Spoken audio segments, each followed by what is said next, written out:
Hi, thanks for joining me. We are going to talk about change.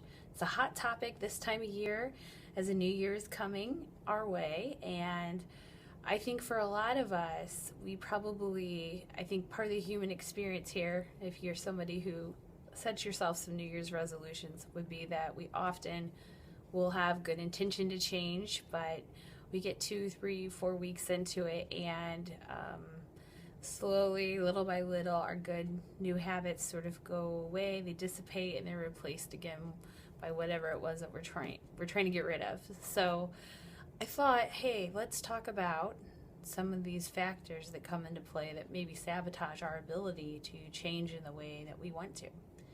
Now, when we look at the things that we are usually trying to change, a lot of times they focus around our relationships, right? So we might want to change the way we parent. We might want to change the dynamic of our marriage, or we might want to bring a partner into our lives. Maybe we want to get out there and date and find somebody, a companion. So there could be a lot of different things that we might want to change in terms of relationships. We also might want to develop friendships, those sorts of things.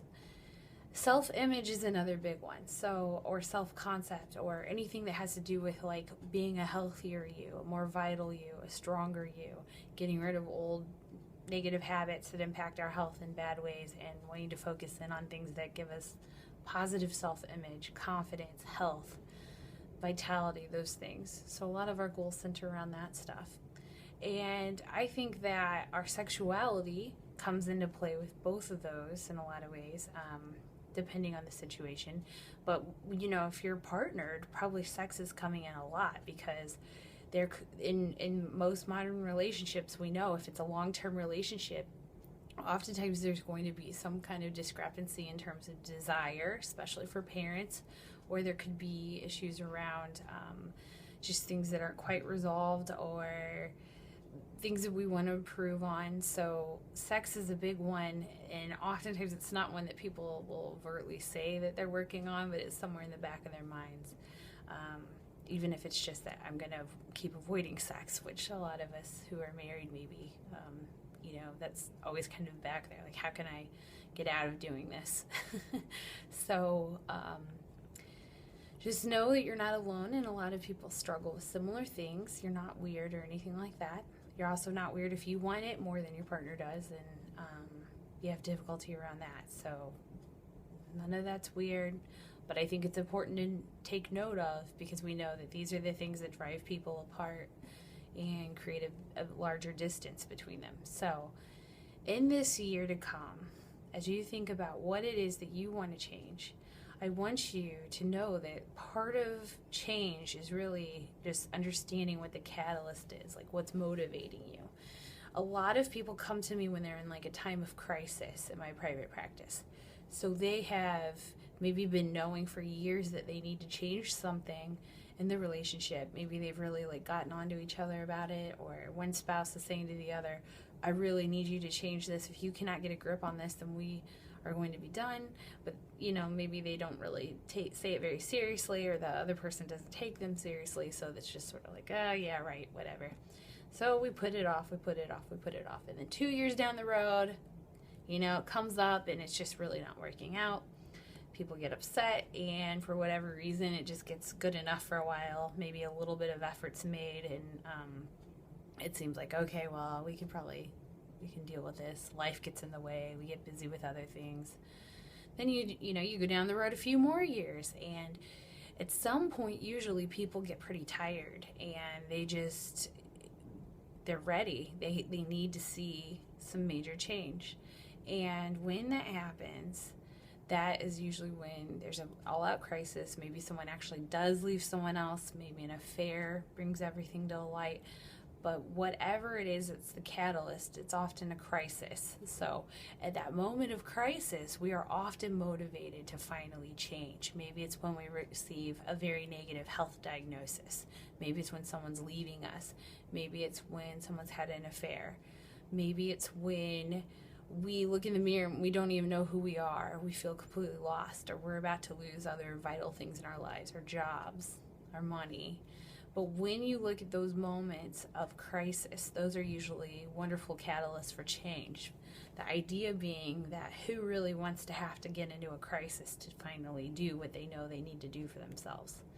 So as you look at yourself and the ways you hope to change, remember that you really don't want to have to push it to the point of crisis. So how do you motivate yourself? Where do you find that motivation? You know, these are big questions. Why are we motivated, it seems, towards things that are maybe not as healthy? And that seems easy, and it can come to us very easily for a lot of us. Whereas the things that maybe are good for us seem really difficult or challenging. So if you kind of look at some of the whys behind those things, I want you to recognize that for a lot of us, we have more of an external locus of control. That means that we can get very easily into a victim mentality. We kind of tend to go through life thinking things just happen to us and we react to them. So in that version of the world, if that's who you tend to be, if things are just happening to you, it's very easy to just sort of get into a place where you want to just sort of shut down and soothe yourself, you know? So if you don't feel like you can control the fact that you have a crappy job you don't like, or that you're with this person you don't really feel connected to, if you don't feel like you have control over those things and you feel lost, you feel hopeless, you feel helpless about it, oftentimes when we're stuck, the thing we'll do is we'll just try to soothe ourselves. And some of the most rewarding ways to soothe ourselves, because of the way our brain is set up, is to do things that give us like short bursts of feel-good neurotransmitters. And those are often things like substances, you know? So it might be the alcohol or the pot, or it might be the online shopping. It might be gambling. It might be risky sex. But whatever that is, it's reinforcing to us. So that is sometimes the way we want to cope, and we want to reward ourselves. And we know that that ends up being detrimental in the long run to us. It runs our money out, it runs our energy out, it's bad for our health. It just can sometimes get so bad that it degrades our relationships and it erodes our lives. So now, I know that a lot of us out there aren't struggling with those things on a major level, but just notice the way that you escape and you run from things. And maybe it's just subtle. Maybe it's you shut down and you get on your electronic device and you just kind of block yourself out from the world. Or maybe you tend to drink too many sodas. So it doesn't have to be really major. It can be kind of subtle, but it still can be very harmful. Because most of all, it keeps you from being who you are and living your life. And when you think about those moments, oftentimes what we're trying to do is we're trying to shut down or shut out negative emotional states. So it's incredibly important when you have moments where you feel angry or powerless or sad, that you allow yourself to feel that for as long as it takes. Just allow yourself to feel it rather than run from it. And it won't have probably as much power over you once you allow yourself to just experience that rather than shut it down. And that way, you also are kind of acknowledging the darker parts of yourself that maybe if you resist them, they can get in the way of change. If you resist them, they will subconsciously kind of come out and start to sabotage you. You know, how many times do you start to take better care of your body? Maybe you're eating healthier things, or you're eating maybe in the amounts, the portion amounts that are correct for you, you know, in terms of your hunger and giving you energy. And all of a sudden you start having kind of some stressful days all in a row, and you don't have the time. People are wearing you down. You feel drained. You're out of energy. And all of a sudden it gets easier because of that negative emotional state to just want to soothe ourselves. So that's when we might be more prone to just like going back to drinking a lot of soda or eating a few too many bites or picking bad food choices. And, you know, again, we're doing that in a way because we're trying to soothe ourselves, or we're trying to just sort of like shut all that down. But in the hind end of it, we often feel so much worse about ourselves. So this, again, is where we have to sort of allow for the fact that we are going to make mistakes. We are going to have backslides. You're going to have those moments where it's just easier to do those things, but you have to get yourself back again and say, you know what? I love myself enough. I value myself enough that this is what I really want. Because when I have that or I do that, I end up feeling worse. And this makes me feel better. So you want to focus in on what you do want in your life. I want you to focus in on the things that make you feel really good about yourself. I want you to focus in on the things that make your body feel good.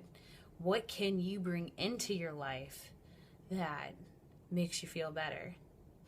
What can you bring into your life that fills you with passion, that fills you with love, that makes you feel wonderful about yourself?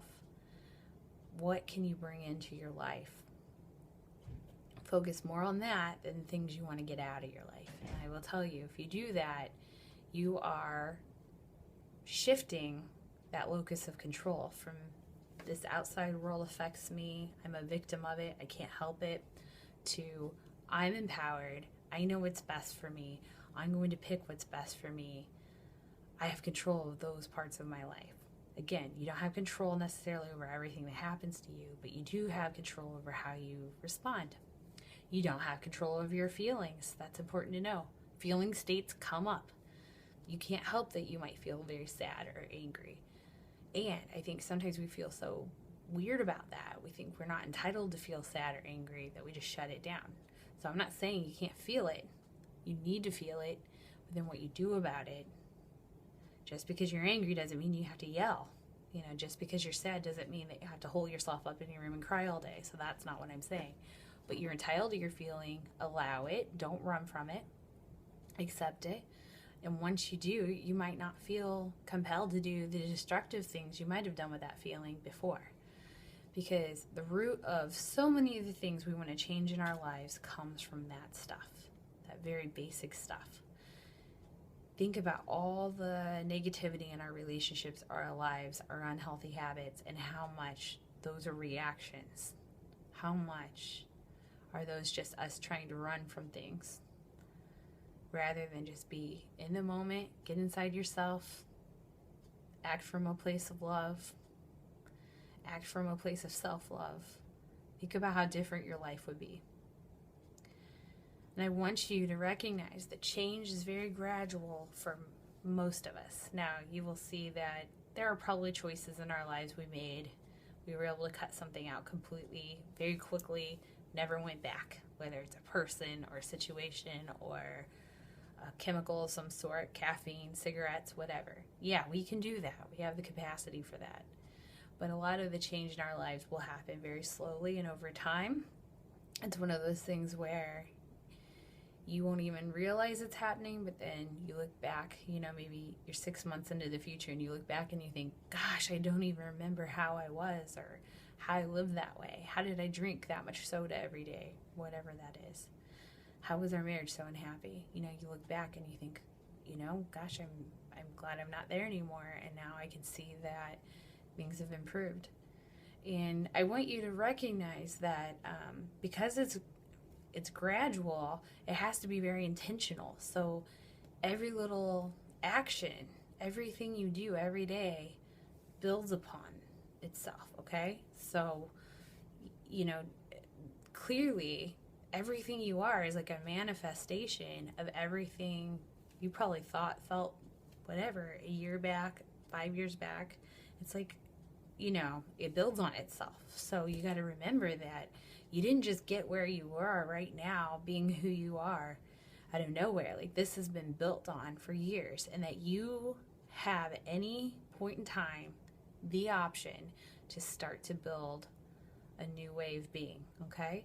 So when you think about that, every single day matters. Every moment matters. And if you look at it sort of in an overall picture, really, in terms of the way things work, you don't have to be perfection. You don't have to get it right all of the time. It's just more of, am I being who I want to be? Am I upholding that vision of myself? Am I acting in those ways a lot of the time? Because the more and more you incorporate what you want to be, again, into your life, the more likely it is that that is who you are going to become. That down the road, as you look back, you'll say, like, wow, that's where it started. And I can see now how, even though I had bad days and I did slip up, and there were moments where I didn't uphold that, because we're human and that's going to happen, that's the accumulation of it all together. I wish I had a good analogy for that. I'll have to think of one. But, it's probably something akin to, if you're putting a bunch of things into a pot, you're cooking, and there are all these little pieces, you're adding ingredients. If you start with just onions and that's all you ever have, you just keep adding onions, and obviously all you're going to have is a bunch of onions at the end of the year. This is a stupid example. It's all I can think of, though. But if you start to add in other things, you add in the other parts of yourself that you'd like to see manifest outward. You add in more kindness. You add in more generosity. You add in more healthy choices. Whatever those ingredients look like. But you add those in. At the end of a year, you're going to have something that is much, much bigger. You're going to have something that is profoundly different than if you had just only added the onions. So I hope that makes sense, but just conceptualize that however you need to. But when you think about it, I want you to realize, like, you got to see the big picture. So just because you mess up today doesn't mean that you can't start over, not only tomorrow, but in 5 minutes from now, okay? So whatever it is, allow it to not take over. Don't take those little parts of yourself that sabotage and let them overrun everything, okay? Because we're made of all kinds of pieces, We've got the bad and we got the good. And you know what? A lot of times they're one and the same. You can be a good planner, but you can be really rigid. You can be somebody who's really physically affectionate, yet be smothering. So, everything has its counterpoint, and it's not about good or bad. It's just about sort of accepting all of who you are. And when it's starting to manifest in ways that are a little destructive or are not really what you want, fine. Just start to focus in on what you do want and bring more of that into your life. Because again, as you focus more on what you want, you're not going to have as much time or energy or space for all the things you don't want. So keep remembering that. But I think overall, these are just some of the major points that I have about change. I'm sure there's more to say about it, but that's what I've got, and I don't want to bore you for too long here. But as you move into these, whatever resolutions you might have or areas that you'd like to grow, I want you to keep these things in mind, okay? And I wish you much luck, and I hope that you have a very happy and fulfilling new year.